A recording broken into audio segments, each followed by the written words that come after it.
Hello बच्चों, मैं आपकी हिंदी की टीचर सावित्री श्रीवास्तव। आज मैं आपको हिंदी लिटरेचर के चैप्टर 11 जब सिनेमा ने बोलना सीखा पढ़ाने जा रही हूँ। इसके लेखक श्री प्रदीप तिवारी जी हैं। बच्चों, सिनेमा जिसको हम अपनी भाषा में मूवी कहते हैं, आप सभी ने कभी न कभी तो मूवी देखा ही होगा या देखते होंगे। हम सभी अपने मनोरंजन के लिए मूवी देखते हैं। पहले तो हम लोग, जब ये कोविड की बीमारी नहीं थी फैली हुई थी, तब हम लोग पिक्चर हॉल में भी कभी कभी जाते ही थे। आप भी गए होंगे अपने पेरेंट्स के साथ। और अब जब हम लोग बाहर नहीं निकल सकते हैं तो हम लोग टीवी पर ही मूवी देख लिया करते हैं। लेकिन कभी आपने ये जानने की कोशिश की है कि जो मूवी है या जो भारतीय सिनेमा है, इसका रूप जो आज है ये पहले भी था क्या? नहीं। आज टेक्नोलॉजी जो है वो बहुत ही डेवलप हो गई है। आज फिल्म जगत की जो तकनीकियां हैं वो बहुत ही ज़्यादा विकसित हो गई हैं। आज विभिन्न तकनीकियों से ऐसी ऐसी चीज़ें दिखा दी जाती हैं जिस पर हम लोग विश्वास नहीं कर पाते, हम आश्चर्यचकित रह जाते हैं। लेकिन सिनेमा, भारतीय सिनेमा का एक दौर ऐसा भी था जब इतनी ज़्यादा टेक्नोलॉजी डेवलप नहीं थी और तब फिल्में मूक हुआ करती थी। मूक मतलब बिना आवाज़ के, केवल नायक नायिकाएं एक्टिंग करते थे, लेकिन उनमें डायलॉग्स नहीं होते थे, उनमें कोई साउंड नहीं होता था। इस पाठ में आप यही पढ़ने वाले हैं कि भारतीय सिनेमा जगत में किस प्रकार से महत्वपूर्ण बदलाव आए। 14 मार्च 1931 की ऐतिहासिक तारीख को जब पहली बोलने वाली फिल्म आलम आरा का प्रदर्शन हुआ तो भारतीय सिनेमा का स्वरूप ही बदल गया। क्योंकि पहले तो मूक फिल्में बनती थी जो लोकप्रिय भी थी, लेकिन जब इस फिल्म का प्रदर्शन हुआ उसके बाद से तो भारतीय सिनेमा ने कभी पीछे मुड़कर देखा ही नहीं। और जानते हैं बच्चों, उसके बाद से उनमें विकास शुरू हो गया और आज जो हम मूवी देखते हैं वो तो अपने पूरी तरह से विकसित रूप में हमारे सामने है। बच्चों, भारतीय सिनेमा जगत में फिल्म आलम आरा को पहली सवाक फिल्म होने का गौरवपूर्ण स्थान प्राप्त हुआ था। 14 मार्च 1931 को जब ये फिल्म प्रदर्शित हुई तो उसके पोस्टर पर ही लिखा हुआ था कि वे सभी सजीव है, सांस ले रहे हैं, 100% बोल रहे हैं, 78 मुर्दा इंसान जिंदा हो गए। 78 मतलब 78, यानी कि 78 लोगों ने इसमें काम किया था। उनको बोलते, बातें करते देखो। इस तरह भारतीय सिनेमा ने बोलना सीखा था और ये बहुत ही महत्वपूर्ण दिन था। और बच्चों, ये पहली जो फिल्म सवाक फिल्म थी आलम आरा, इसके निर्माता अर्देशीर एम ईरानी जी थे। और पता है इनको ये फिल्म बनाने की प्रेरणा कहाँ से मिली? जब उन्होंने शो बोट नामक सवाक फिल्म देखी। उन्होंने पारसी रंगमंच के नाटक के आधार पर फिल्म की पटकथा बनाई तथा कई गाने ज्यों के त्यों रखे। इस फिल्म में कोई संगीतकार ना होने से उन्होंने उसकी ध्वनि भी स्वयं बनाई थी। इस संगीत के लिए तबला, हारमोनियम, वायलिन, इन 3 वाद्य यंत्रों का प्रयोग किया गया था और W.M. खान इसके पहले पार्श्व गायक थे। पार्श्व गायक का अर्थ क्या होता है? Playback singer. प्लेबैक सिंगर जो फिल्मों में अपनी आवाज़ देते हैं गाने के लिए, वो प्लेबैक सिंगर या पार्श्व गायक कहलाते हैं। आज के ज़माने में तो बहुत ढेर सारे आपको प्लेबैक सिंगर्स के नाम पता ही होंगे, लेकिन उस समय W.M. खान इस फिल्म के पार्श्व गायक थे और उनके द्वारा गाया गया पहला गाना दे दे खुदा के नाम पर प्यारे, गर देने की ताकत है, ये गाना था। इस फिल्म में साउंड था, इसके कारण इसकी शूटिंग रात में करनी पड़ती थी और रात में शूटिंग होने के कारण कृत्रिम प्रकाश की व्यवस्था भी करनी पड़ती थी, यानी आर्टिफिशियल लाइटिंग की व्यवस्था करनी पड़ती थी। यही प्रकाश प्रणाली आने वाली फिल्मों के निर्माण का आवश्यक हिस्सा बनी।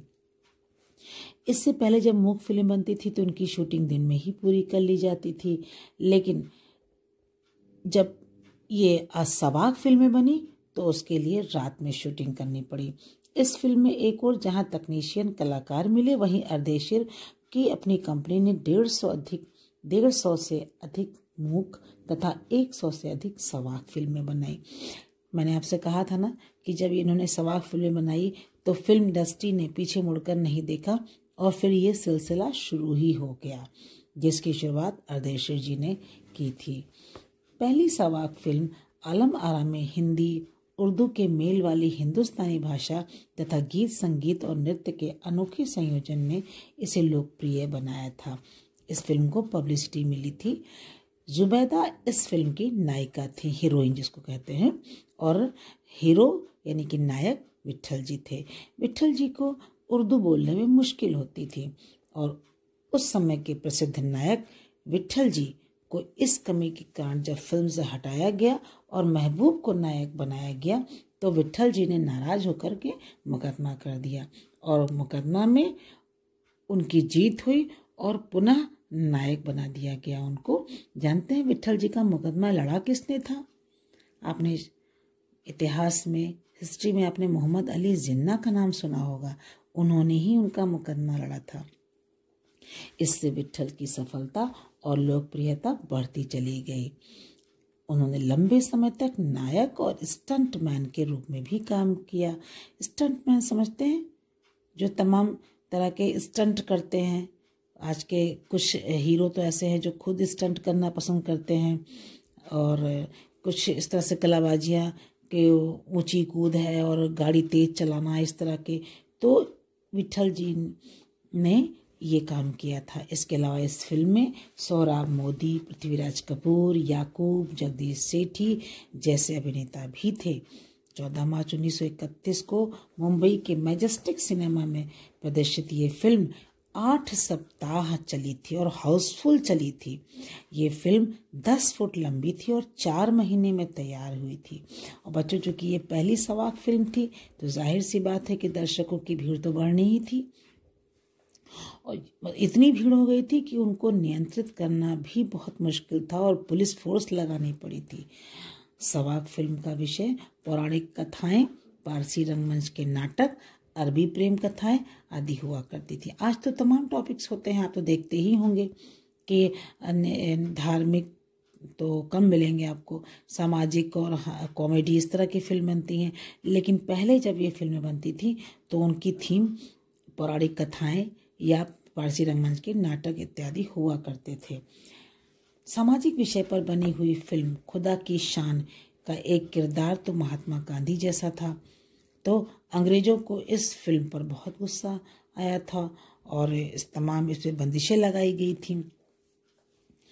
सवाक फिल्मों की शुरुआत के 25 साल के बाद इसके निर्माता निर्देशक अर्देशीर जी को सम्मानित किया गया था और इस अवसर पर उन्होंने, जब उन्हें भारतीय सवाक फिल्मों का पिता कहा गया, क्योंकि शुरुआत तो इन्होंने ही की थी ना, तो इसलिए इनको पिता कहा गया था, तो उन्होंने विनम्रता से बहुत पोलाइटली कहा था कि मुझे इतना बड़ा खिताब देने की आवश्यकता नहीं है, मैंने तो देश के लिए अपने हिस्से का ज़रूरी योगदान किया है। देखा बच्चों, मतलब घमंड उनको छू भी नहीं पाया था, क्योंकि जबकि उन्होंने बहुत बड़ा काम किया था।